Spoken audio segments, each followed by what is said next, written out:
if you look at the standard deviations for the intervention colleges, fortunately this print honestly it can't show, but if you look at these deviations here, you can see they are all lying within a very tight margin. And like when you look at the control colleges, they are even narrowing, meaning there is something happening within the intervention colleges. There is some common approaches that are being adopted within these colleges, such that students within these sites are almost being taught similarly as compared to those within the control colleges. And also a good thing to notice that when you look at the differences in terms of the deviations, at least we start to see a positive deviation in terms of the performance of these students, and we hope that this is something that can continue, such that in years to come by, when you compare the subsequent classes with that baseline class, we shall be having improved scores. Now, when you take you want to examine the differences within either the intervention colleges or the control colleges for the three classes. If you look at the intervention colleges, there is a very big difference. There was a statistically significant difference in terms of the students' performance for the two classes compared to the baseline class.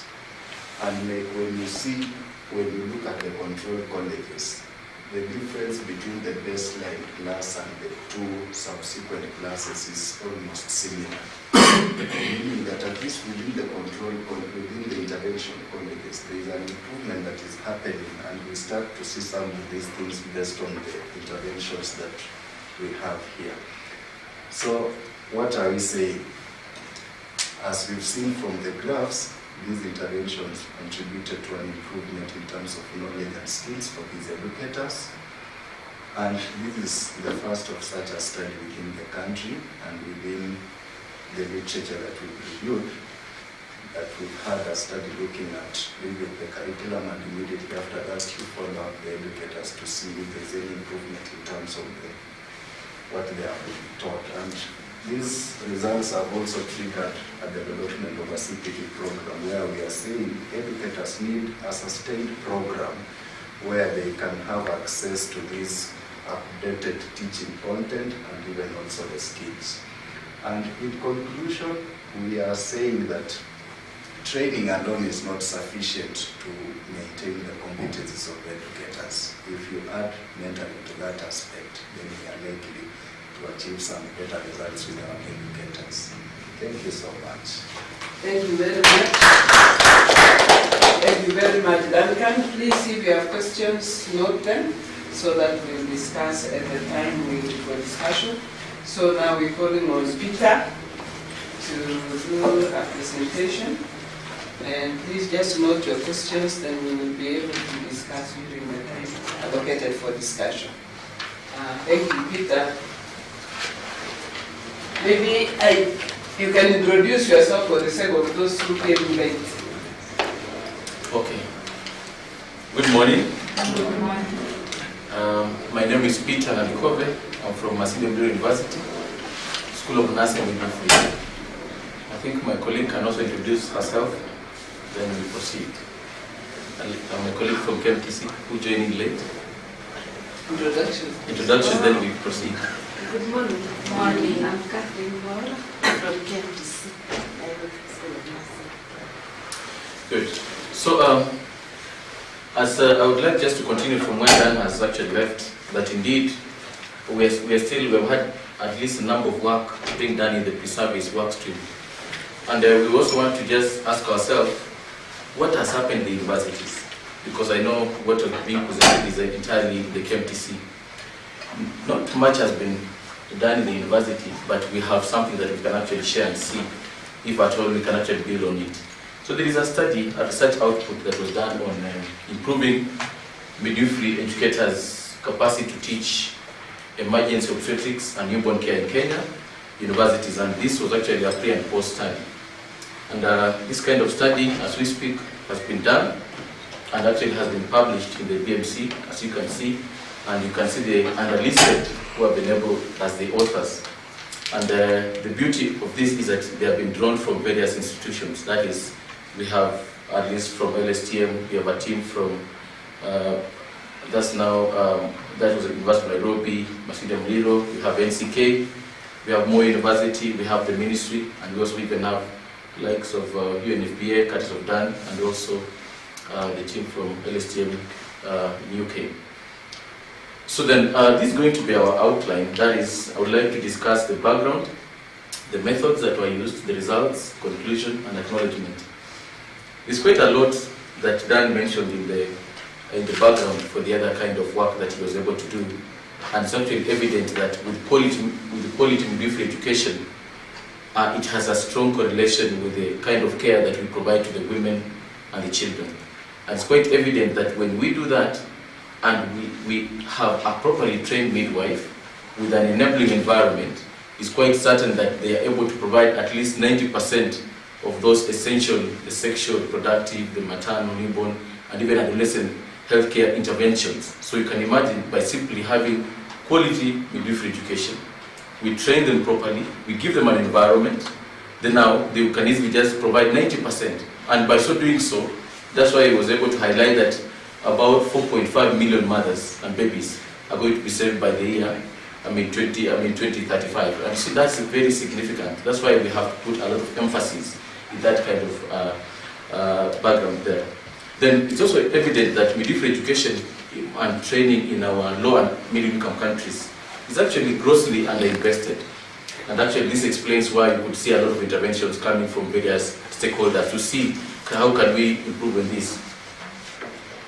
Still on this, under the background, it was quite evident that we actually have an issue, we had an issue with the curriculum, which was quite deficient in terms of content, in terms of also people have been actually trained.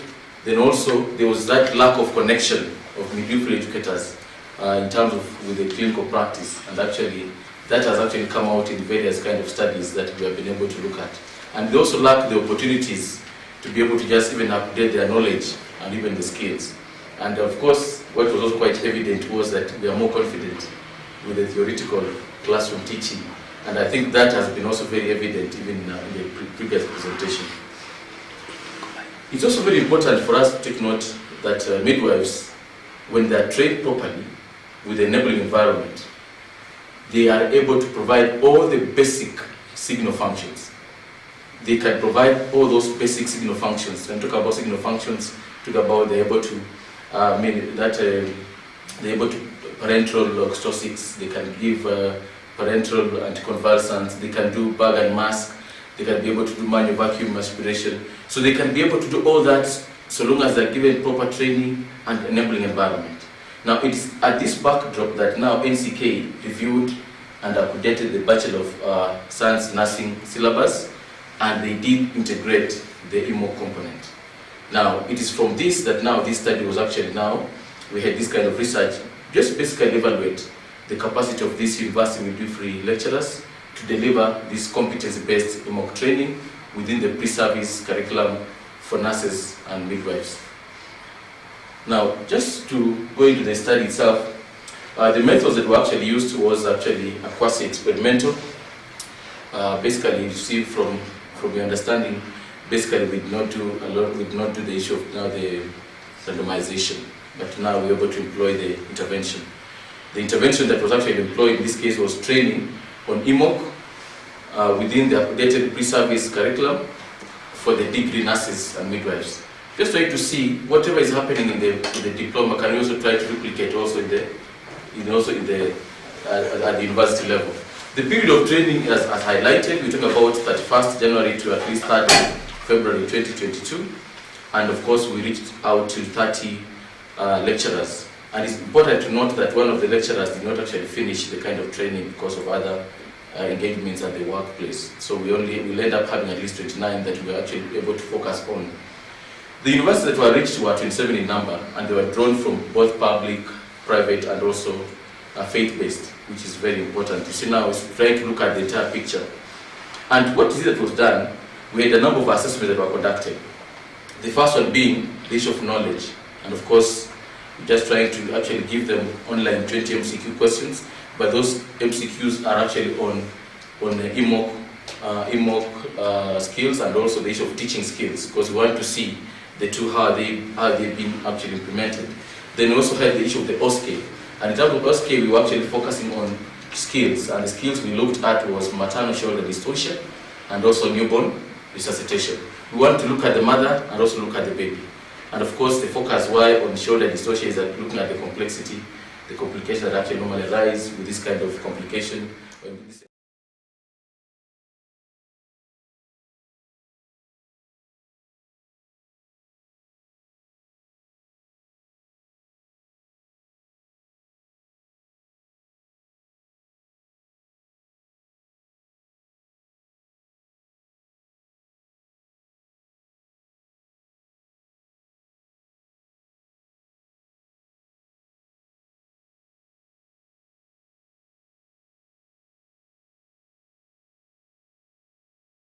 Of things that were actually updated.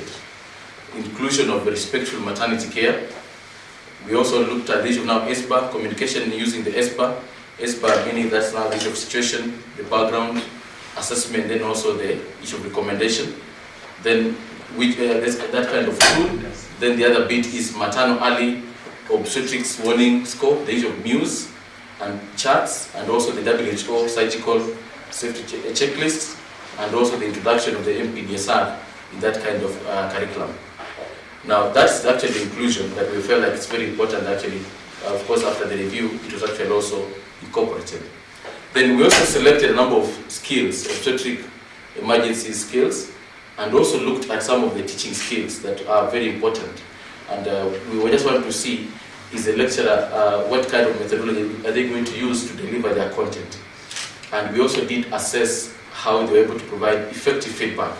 And of course, you will also see some very interesting findings on how the provision of effective feedback, issue of academic writing, critical thinking skills, then also issue of now appraisals and also presentation skills. The methodology that were actually used, that were incorporated, included things like lectures, the issue of role plays, issue of plenary, small group discussions, and also issue of skill drills, and also we used mannequins. And of course, these are actually high fidelity mannequins and equipment. Looking at that kind of images, that shows the kind of delivery that was actually happening, and that was actually in Moi University. And you can see what the educators were able to actually do. Of course, just trying to simulate, to make sure that the environment looks more like a clinical setup. Actually putting on the gloves, they're able to do their procedure. You can see that, and then of course, they're using the issue of skills, the role plays, there's an issue of demonstration there, and also workshop whereby they sit and discuss at least the situation.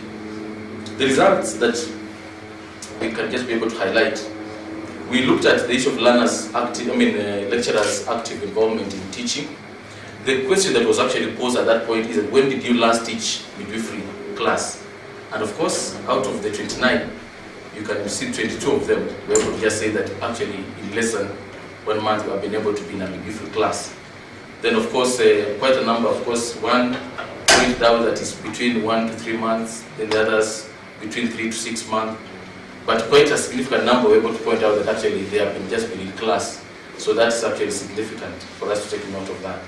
Then now, out of this group that you're seeing, there was this bit on previous EMOC training.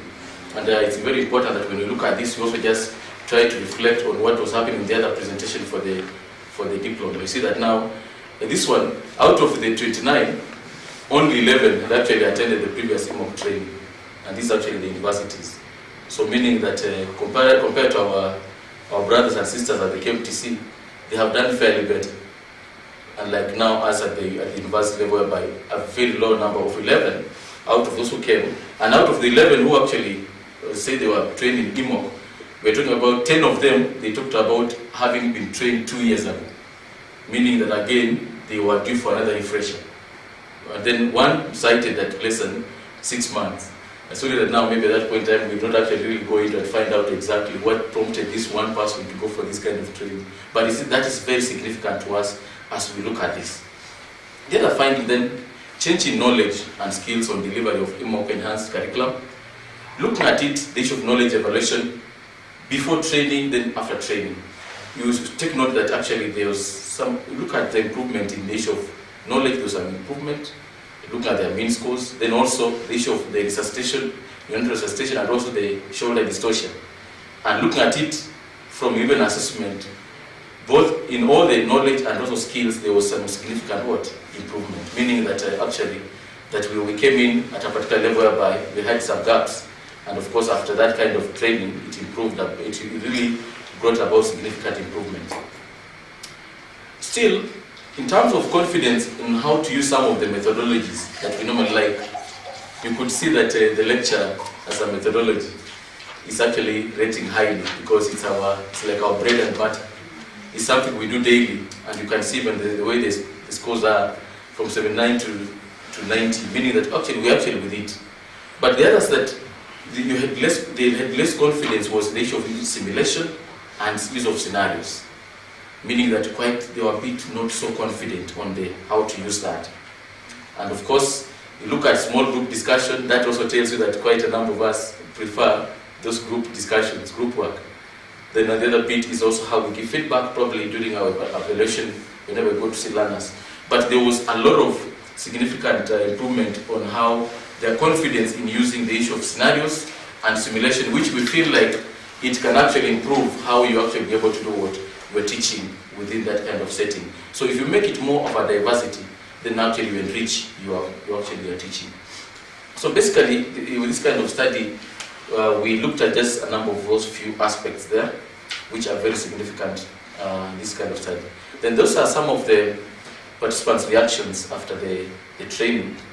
Of course, in a nutshell, they were just basically asking that, can we have more of the training?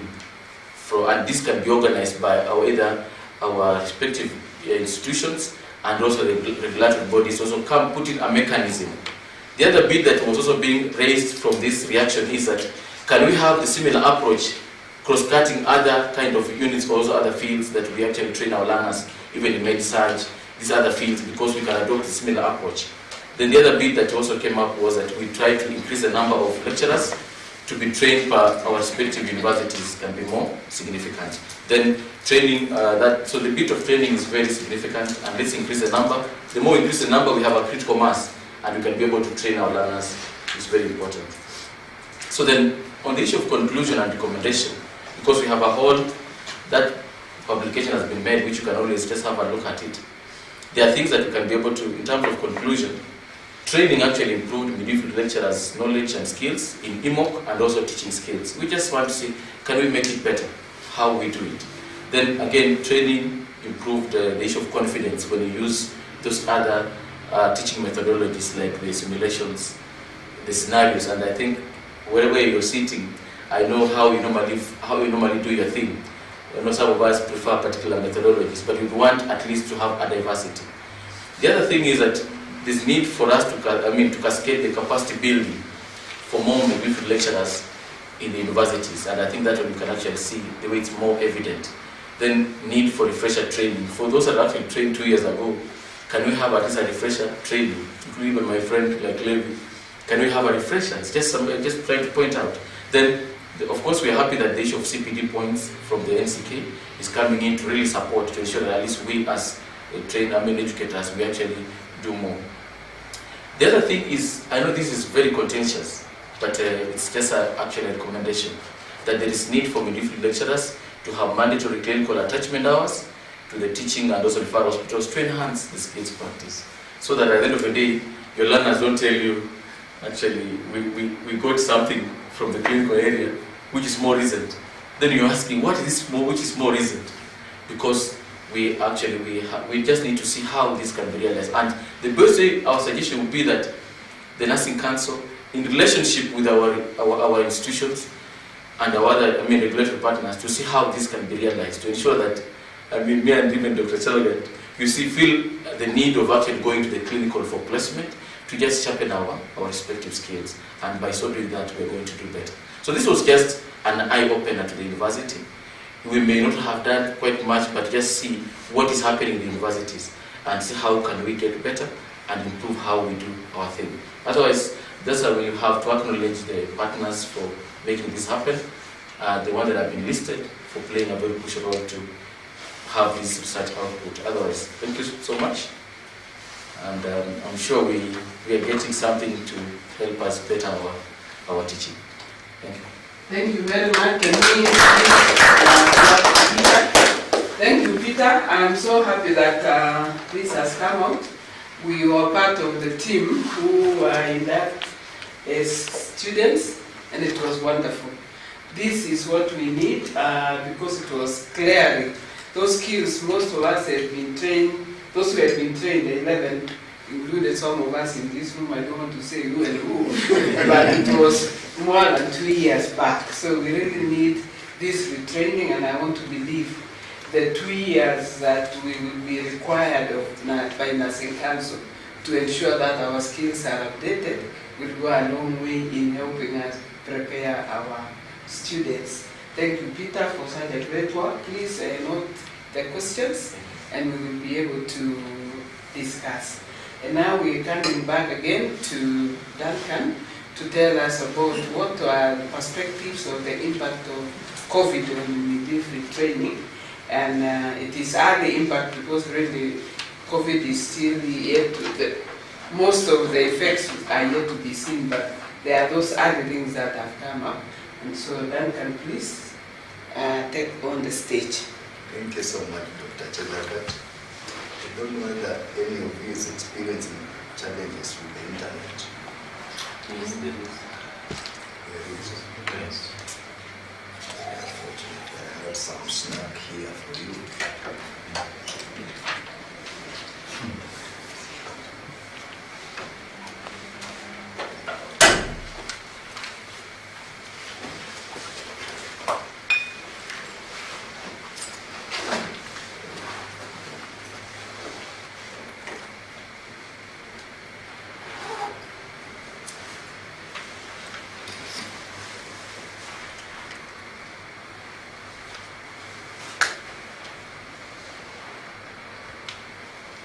So welcome again. I want to share, when COVID happened, no one was prepared. It really got even teaching institutions. People were put in a scenario where they had never anticipated things can get to, but teaching had to continue.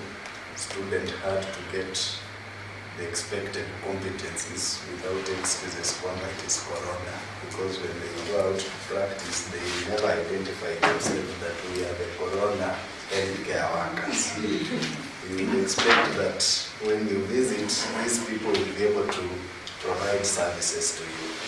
And so what I'm going to share is just a summary of what was published in the International Health Journal, again with representatives from the regulators in the country, Kenya Medical Training College, the Ministry of Health, and also Liverpool School of Tropical Medicine. So I will share what we exactly did, some of the results, and what are we learning from that thing.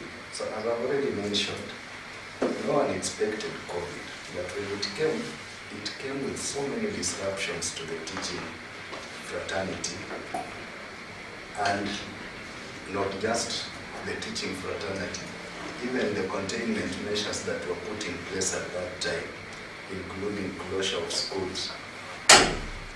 There were really challenges that people had to grapple on how to go about it. Things to do with physical and social distancing. We do not want also to come to class. Students are not coming to class, but teaching has to continue. This is where we saw a shift, especially in the face-to-face, moving back to at least people now getting to understand that virtual things can also work online. Although with challenges as usual, but we are happy that people are able to acclimatize and get to learn these things of technology, and students were able to learn through that enhanced system the virtual way. And even up to date, some of them have never wished to go back to the old methods of face-to-face. Millicent, am I saying the truth? Yes, because I know I was with you, I was with Benson, I was with Peter, and these are usually the experiences you tell me that they prefer online sessions, sana zingine, if given an opportunity. And just from that COVID pandemic, ICM also came up in their global standards for midwifery education 2021, did put recommendations on the need for institutions to use innovative technology to increase access to this education and need for us to uptake this virtual and distance learning now that things are never going to be usual. And I've mentioned about these containment measures and the shift from the face-to-face to the virtual teaching. I'm happy that I don't know what KMTC was thinking at that time, but just before COVID happened, KMTC already had a policy in place just the year before that at least 20% of their content in curriculum will be delivered online. I don't know which God you people pray, but it seems you had really seen very far. And I'm also happy that these are things that you've now inculcated within the culture of KMTC. And with all those concerns around teaching, are we continuing face-to-face? What about this virtual? Is it really effective? Students did not want to know what was happening. As long as the teaching is sustained and they are getting exactly what they are expected to get, irrespective of the mode. And so we did a survey with a number of KMTC lecturers just to see what, as things were happening at that time, what was their feeling in regard to COVID-19 and what was happening in their teaching. That's why we talk about the early impact. Things have since changed since that period, but I will share on what happened at that time. So this was just a cross-sectional survey, and it was an anonymous survey sent online to these educators. We had invited these educators for the first training on how to deliver the updated curriculum. Just before they came, it is when we had this survey with them. This was in November 2020. Remember, we were to have this training in March. We were just a week to the training, and when all the invitations by the ministry had been made, faculty are prepared, flights have already been booked, COVID comes, and then all the things have to be stopped. That's where we ended up now having it. Now from March to November, this is a period of about 8 months, just trying to learn what exactly can we do within this period that is happening, because now trainings cannot go on, learning is also hindered. These educators, as you can see from the distribution, they are from fairly around across the country, from the Department of Nursing, KMTC, and also the Clinical Medicine Department, where at least each college had sent a representative to participate in this. And we used a 3-point Likert scale in terms of the assessment, where we focused our assessment on 3 main things. What did they have any concerns regarding the effect of the pandemic on the training? Were they satisfied with the measures that were being put in place at that time for them to continue face-to-face teaching safely? And were they confident with the various online technology measures or applications that were there for them to be able to teach? So these are some of the results from that evaluation. Majority, just as in the previous study, they were females. Majority again here as expected, they were nurse midwives. And what was interesting to note here is that almost at least half of these people who came, they had a management role within the Kenya Medical Training College. Either head of department, either someone within the administration, within the institution, as much as you also teach. And on whether they had attended any specific program in terms of their learning and teaching within the last 12 months, at least a very good number of them said they had, although we did not ask specifically which one. Otherwise, it would have given us an idea of what programs they were also able to participate in. Now, in terms of their perceptions, The question was, did COVID affect the training of midwives in Kenya, at least as at that November 2020? As you can see, almost everyone said yes, this thing had really affected the training of these lecturers. And were you concerned about the effect of this thing on the training? Again, you see a very big proportion of educators there, about 85% were really concerned. So it was really a national concern, and not just in Kenya, even other countries, they were facing similar concerns. So we were not like the outliers. This was something that was happening globally, both in the low-income countries and also in the high-income countries. What were the major things these lecturers were concerned about? You can see a very big proportion of them were mainly concerned with the issue of the face-to-face teaching, followed by they were concerned about the delays when you had to have these exams, clear students graduate, go, then admit other new students, continue the admission. So these were things that were really of concern to these educators, at least as at that time. But then, in any normal population, we always have outliers. At least, despite the COVID, we had about 3 lecturers. For them, COVID meant nothing. They were satisfied with everything that was happening. Everything was just normal. Those greens you are seeing there. These are very optimistic individuals that we really wish to meet and help us even get some of the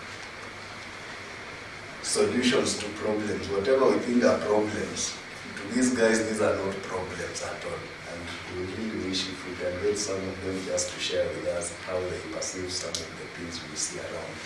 Some of the modifications these educators say they had put in place, at least to manage teaching at that time, at least all of them say the issue of virtual teaching. At least they were practicing the issue of virtual teaching. Some of them using the PPEs, at least at that time, just to ensure they are safer. And some of them were preferring to have fewer students in class for the face-to-face sessions, and including the skills sessions, and also all those protective measures, the hand sanitizers. Now, teachers, as you've seen, 100% of them here, they all said they were now doing the virtual teaching. But if you look at this slide, you are doing the virtual teaching, but how confident are you? We asked them to rate themselves. How confident are you that you are able to deliver the virtual teaching?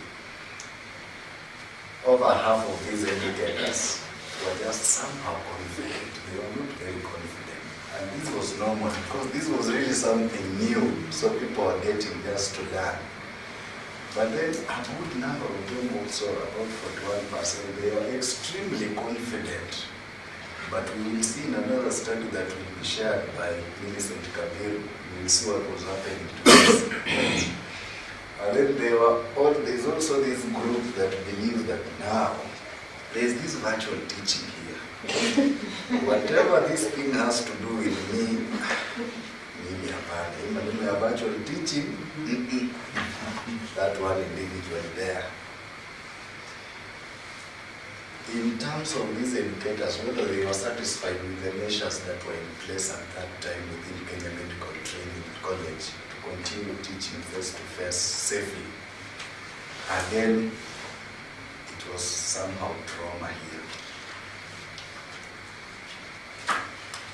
Almost 20% of them were extremely unsatisfied with the measures that were in place at that time. But the good thing is that at least almost 80% of them were saying, even if things are bad, at least we are happy with what is in place, we can manage with it.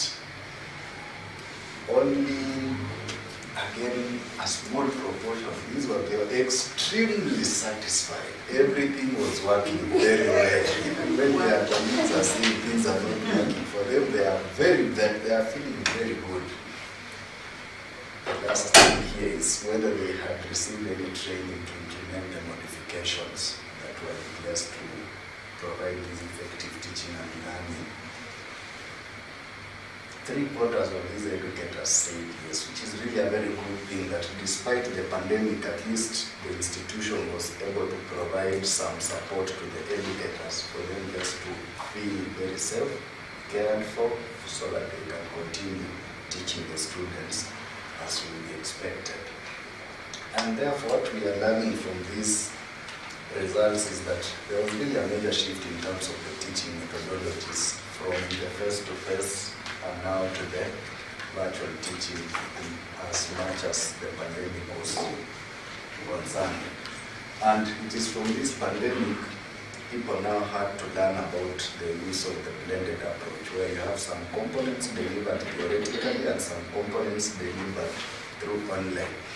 And this is an approach that now even ICM recommends that for all the future curricula, then institutions need to put in place measures that can support virtual teaching at the same time face-to-face.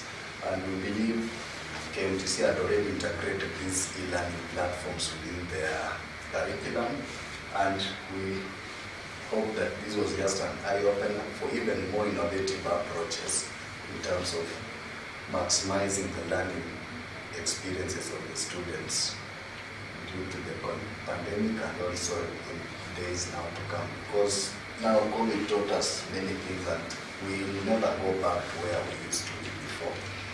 In conclusion, as at that time, there was really need for us to build the capacity of these educators for them to be confident enough to provide teaching to these students. And there was really need for us to provide the infrastructural support to the educators in terms of the internet, because now everything was moving towards the use of the internet. So institutions had really to invest in terms of these capacities.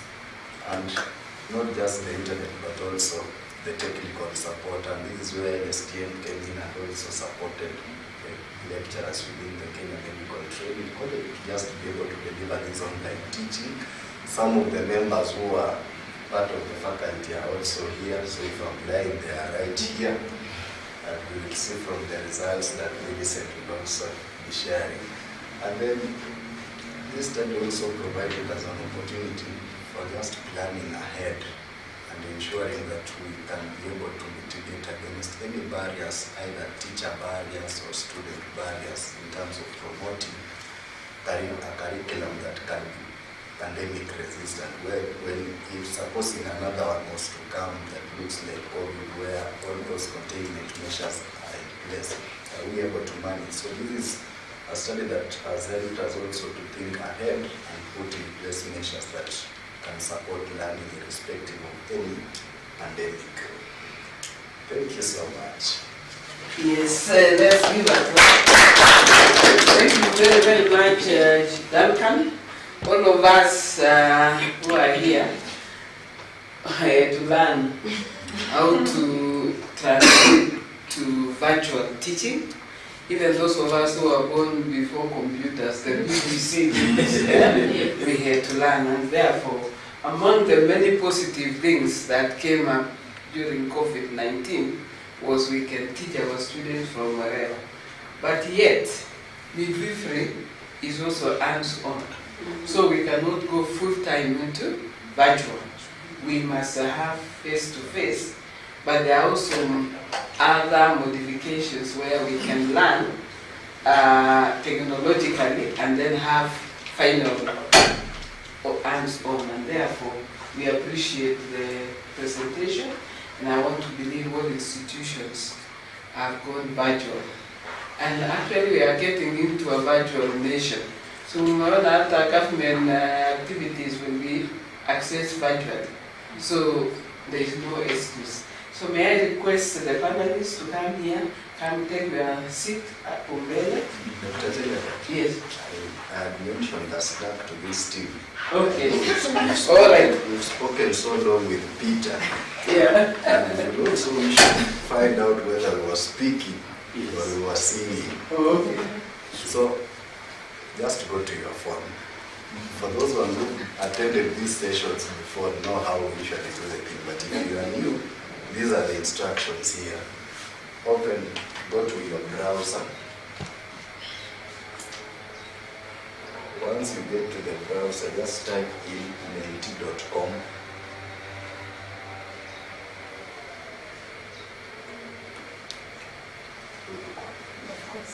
Menti.com. Then once you are at menti.com, it should be asking you for some code.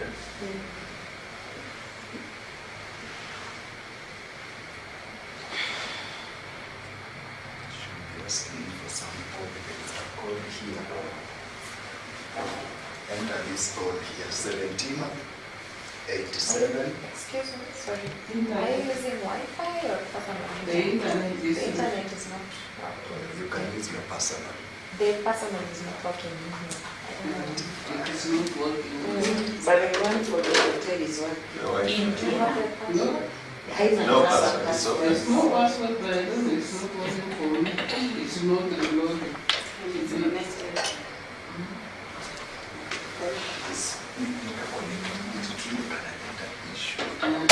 Oh, is this a problem of BBC's? It's just one of the challenges. It's loading slowly.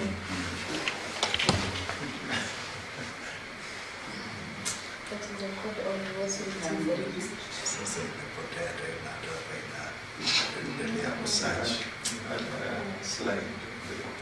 Can you preserve it for the next time if we... Yes. Yes. So may I request the presenters to come in front of a seat? Yes, get a seat. Then members can ask questions before. Yeah, the snack will still come. Taken off, they don't have to snack. Yes. Yes, so I had requested people to write the questions. Now we can just raise your hand. You have a question to ask either Duncan or Peter for those presentations. Thank you very much. And karibu Dr. Dan Okol. Yes. Yes. So, I have really enjoyed the presentations. They were really nice, very clear. Most of the questions I had for the first presentation, they were answered as you presented. But I still have a question. You said an evaluation of the effectiveness of an updated midwifery curriculum. I want to know how you define effectiveness. And also, what did you do to update how did you update the curriculum? I think I missed that. How did you? Your title says the effectiveness of an updated midwifery curriculum. So what do you mean by updating it? What did you update? Did you have to go again through CUE? Or is it that you added a few components? Because what I was getting is you are mentoring the educators. So I didn't see where you updated the curriculum. I think your participants were the educators. So I want to just get a clarification on that. Okay. Yes. Thank you, Chair. Just a follow-up question about the mentorship. I'd like to understand how you went about mentoring, every 3 months, and did you have a mentorship tool, or was it another post-training session, a skills session? What exactly was the mentorship sessions like? And finally, Dan. Okay, thanks. Then we will answer, then we go to another second group. Yeah, thanks. I only had the chance to listen to 2 of them. I think the last time I just got distracted with something else. Thanks a lot for great presentations, Peter and Duncan. One just for Duncan is, especially the first presentation, were there any confounding factors, including leadership? Changes or the emphasis, because sometimes the managers or the leadership in an institution sometimes got influence over the performance of in this case now, lecturers and personnel for the students. And just trying to understand the blinding and the control, to what extent is this blinding, and what is it that was being done? No, ordinarily probably in some of the RCTs you use a placebo, and how are you managing the control sides? I think then for Peter, I think it's just because I think there is more of emphasis in terms of that you take note that yes, once the lecturers themselves develop the skills, the knowledge, they become more confident and can also just probably improve even in terms of the teaching, which I believe is something which is quite good. And more often you find the universities or even just in the training institutions, even for the KMTC, sometimes they are forgotten a lot, or it's assumed they know. And the tendencies at also at the university level, either it's assumed, or sometimes they feel shy to come out to seek to be trained. Because I don't know whether, unlike primary schools and secondary schools, where there's teaching skills, and the universities and is there something that like you go for a course for training, you become actually most in the universities and colleges, you're operating like a UT, untrained teacher. If at all, especially for the medical schools, and maybe in another, I don't know whether it happens, because that's something which would be great to emphasize, especially for colleges going on, that this becomes something which will be done either on a regular basis, every 2 years or annually. You go through such kind of sessions that in terms of enhancing the teaching skills for this. I think that's all for now. I think the others are just maybe more of the comments. Because what I found, the gap which is so, as much as you didn't round it up, Peter, giving effective feedback was also a great improvement from 62 to 80%.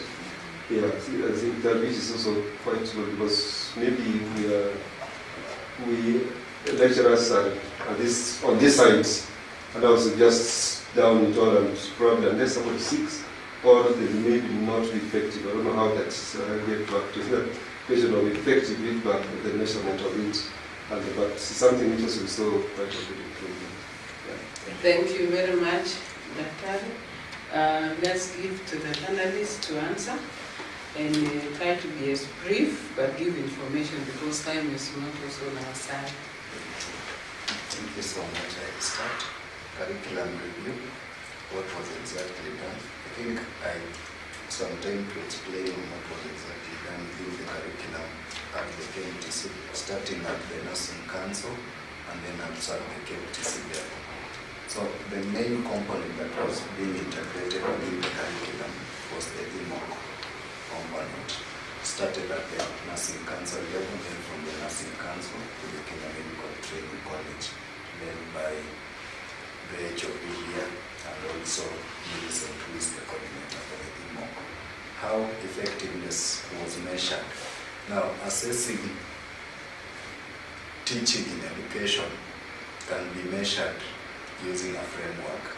There's a framework called the Kirkpatrick's model that has 4 main components, starting at the level of reaction of the participants, just to see whether they like the thing, they are satisfied or not. And then we go to level 2, where we're now looking at the changes in knowledge and skills, then changes in behavior. What are after these trainings? Are they going to change some things within their teaching attitudes within the institution? And then lastly, we look at the impact. For our evaluation, we are focusing mainly at the level 2, where we are looking at the changes in terms of knowledge and skills of these educators, in terms of what was updated academia, specifically issues around teaching methodologies and the EMOC components. Hope you are good. Then how exactly mentoring was done. So how exactly mentoring was done and what used to inform mentorship. So I mentioned about the quarterly knowledge surveys that were online. On that online survey, we had questions at the end that were asked. They were first asking you to rate your confidence in some of the teaching skills and also the EMOC skills. And then, based on the feedback from that online survey, we will identify where gaps are as per each institution. And then we will make a call. I will make a call with this institution, just to be clear from this evaluation, these are some of the gaps identified for your institution. And therefore, even when we come for mentorship, these are the things we are confirming that we will be able to concentrate on specifically for this day. And so we'll get in touch with the mentor prior to him visiting the facility. At least we have an idea of what we're expecting from the facility and what the teachers are expecting. Blinding, Dr. Okoro, you read my mind too much. One of the snacks I had here was about that question you're asking. What exactly is to do with blinding? So all these educators received training, but mentoring was only specific for the intervention colleges. So these mentors did not move to any controlled college. And they did not know whether they were in the intervention or... So for the intervention colleges, they will know kwamba at least we are being followed on a closely basis. But the team of mentors and the team of assessors at the end are different, and they are blinded in that they cannot know whether this institution received mentoring or not.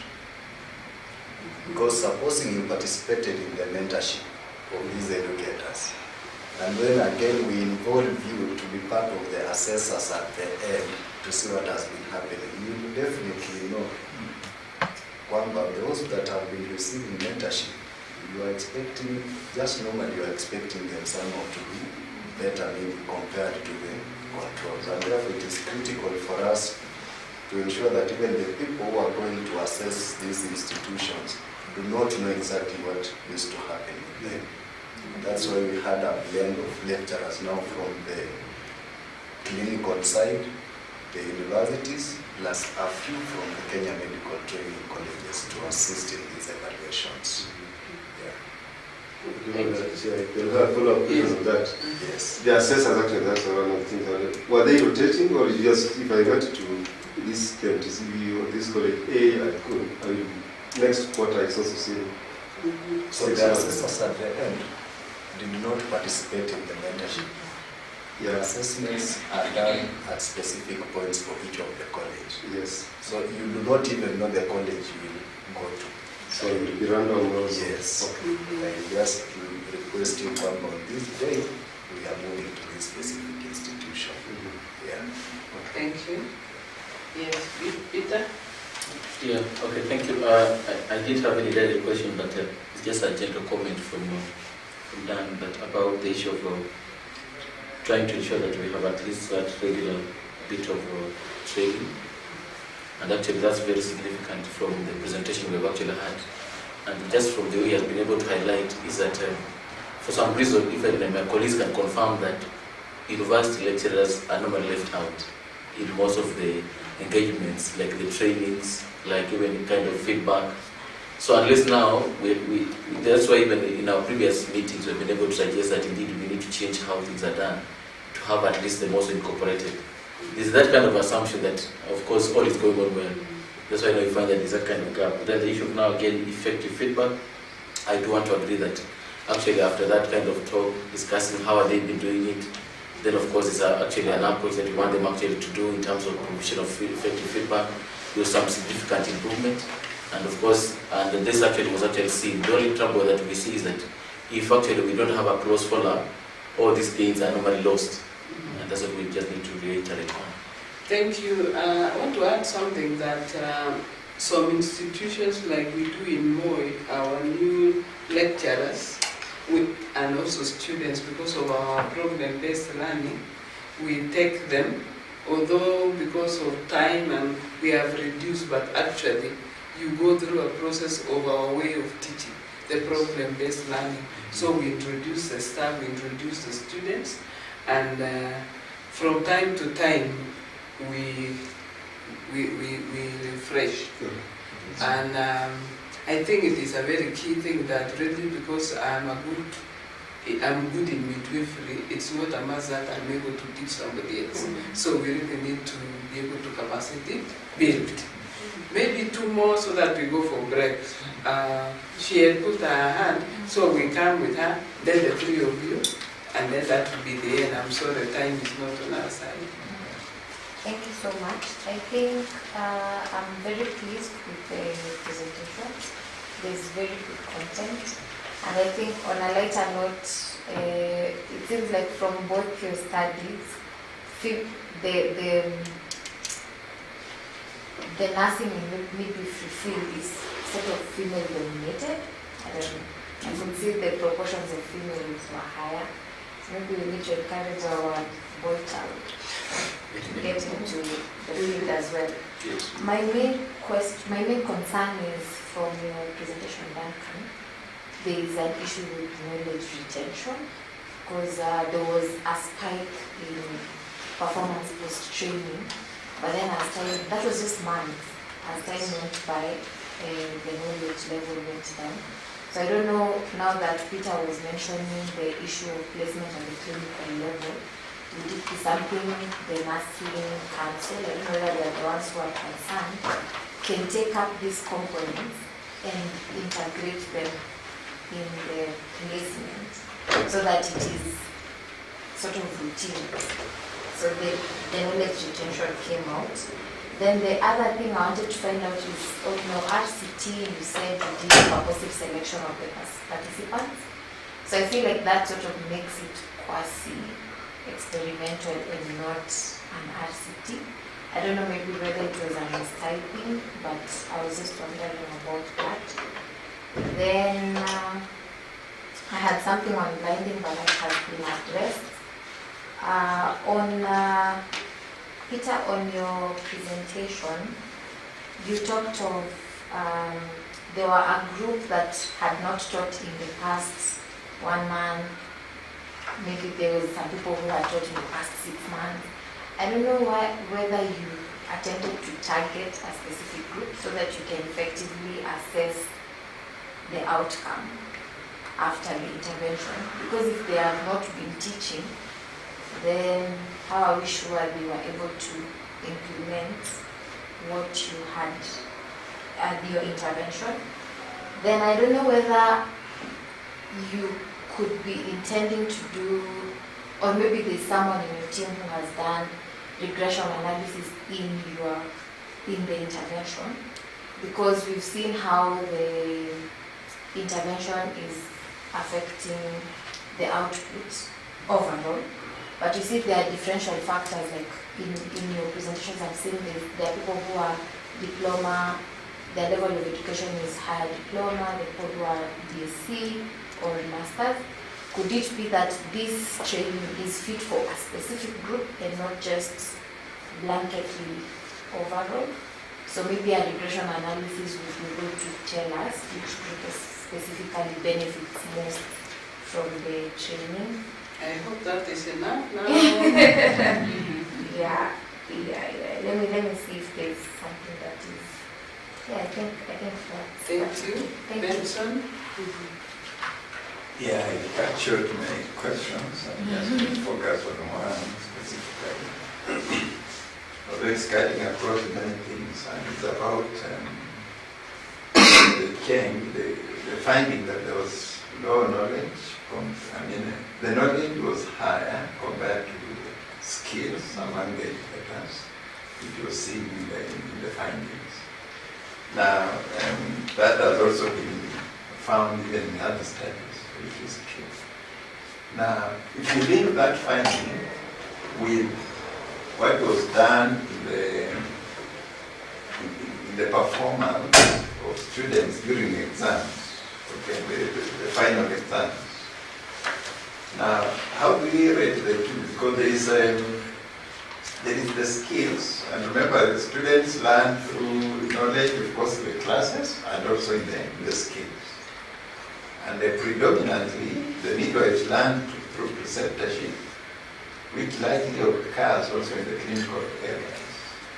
So how do we bring this gap that the educators, with a gap in skills, could that gap be filled, or could it have been filled by the midwives in the clinical area who are putting up that gap that is missing in the educators within the institutions? Maybe a comment on that would be so good. I think I ended that question. Thank you, Dr. Mageka, and then we finish, we go for it after the response. Okay, thank you, and also thank you for the presenters for the good presentation. Mine is, I'm just seeking for clarification from that. There was a graph that you projected of the control and the intervention group. They noted that there was a wider gap in the between, and something happened in between there. It was the gap sort of narrowed, and there was an exchange of the hands. Could you explain to me in details about that? Then the other thing is, it goes to both of the presenters. Peter and Dan, you mentioned that in both of these studies there was improvement in knowledge level and the skills. I wondered, how was the knowledge level measured in those studies? One said, that one. And then, okay, this is on a light note. I know for things to do with EMOC and curriculum review, we also involved the Oxygen. Was there any study done among the registrars who went through that training? Thank you. Okay, now you can respond so that we can go for Tia Kala.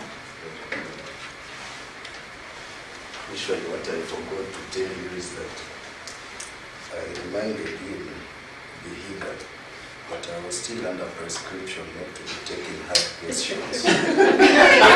I'm surprised that the questions coming and I am getting harder. So maybe to start with, one I remember very well Benson's questions on whether a gap on the educator's skills could have been filled by the people from the clinical side. You are very right. The students' evaluations, we've completed about 13 of them. And from the qualitative interviews with the students, what we've seen coming out is that students who are attached to the former provincial hospitals, these very high volume facilities, in terms of their skills compared to these students who are attached to the lower level 4 facilities. These ones at the higher level facilities, their scores in terms of their skills are really coming out very nicely. And one of the things they have also commented is that there are sessions, mentorship sessions or CMEs within these facilities that also just help them to even beef up their skills. And this brings us to the point of ensuring integration between the pre-service and the in-service team. That's why I feel so sad when I hear in the plenary someone saying that the students we are receiving in the wards, they are not good. What are you doing as the person in the ward to ensure that they are at that level? Because we cannot be people good at raising problems but hide behind when it comes to providing solutions. You have an opportunity to contribute to provision of a solution. When you get a lecturer during the assessment of these students, it's usually one from the teaching institution, one from the clinical side. Now, you are from the clinical side and then you observe a gap on the teacher from the teaching institution. Do you go on blaming whether the teaching institutions are not well equipped, or there's some role you can play as someone? Because when you are going for these updates, you are within the same compound, but you always leave the pre-service team on their own. You go for updates alone, you go for the CVs alone. When you are having these things, you bring the students. Why don't you also include the teachers within those forums so that we are bridging this gap? On the issues of whether this was a randomized control or it was a quasi-controlled study. Now, the randomization happened at the college level, not at the lecturer's level. That is where randomization happened for the 20 colleges. And then within the colleges, now you can't pick lecturers who are teaching, say, nutrition to come and participate in a midwifery related program. So that is where now the aspect of proposal now came in. On the sub-analysis on regression, because some changes have been observed, yes, one of the sub-analysis that we've been able to perform was on that regression is just to see those people who had earlier trained on IMOC compared to those ones who had not been trained on IMOC, and whether there was any change in terms of the scores at baseline and the subsequent quarter, specifically at baseline, because this was the most critical point. Unfortunately, there was no difference. And this is just largely explained by the duration between these people when they went for the training. It's over 2 years, and we know what happens to knowledge and skills when the duration is too long. Then those aspects of forgetting begin to come in. Dr. Mateka, maybe you could kindly repeat the question in this graph. From the beginning, Yes. that's another level of baseline. Yes. You can see the difference Yes. between the intervention and the control group. So I can't understand what happened between 3 months and 9 months. And then now after that I can see that the control group, the scores, they are still lower than the intervention group. Good.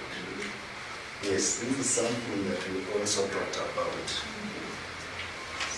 In that, when you look at, if you compare the statistical difference at baseline between the control and the intervention, it's not significant. 58 and 63, if you do the comparison, it's not significant. But as you move to the immediately after the training, then the changes are statistically significant.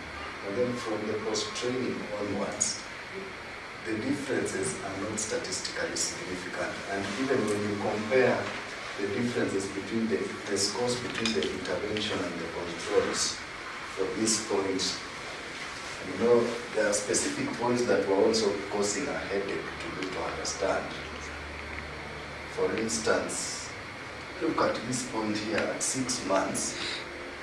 You see that the lecturers in the control college, in terms of knowledge, performed even, they had a better score compared to the ones in the intervention college. Ordinarily, you would expect the other way around. The only consolation for this point is that the difference is so small and it's not statistically significant. So we assume there are no differences. Just from this point to the end, comparing the two differences, they are not statistically significant.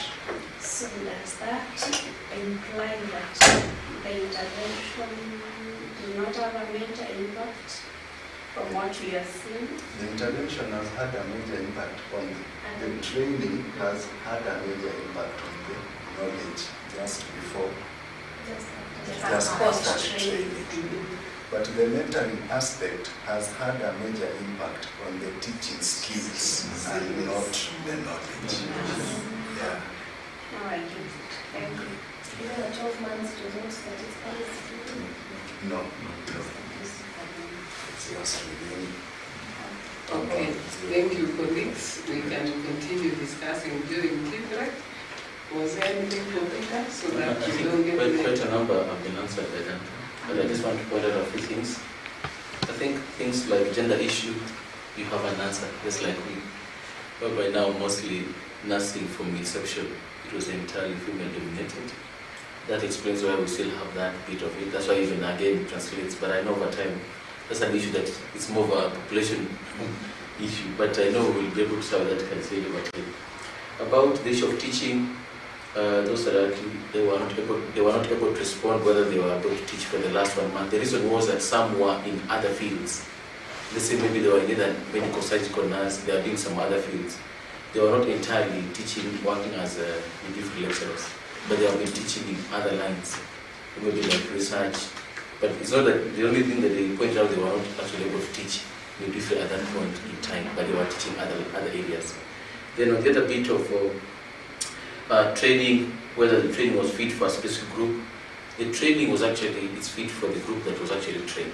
In fact, just same thing like even in the diploma group, that content is still cross-cutting.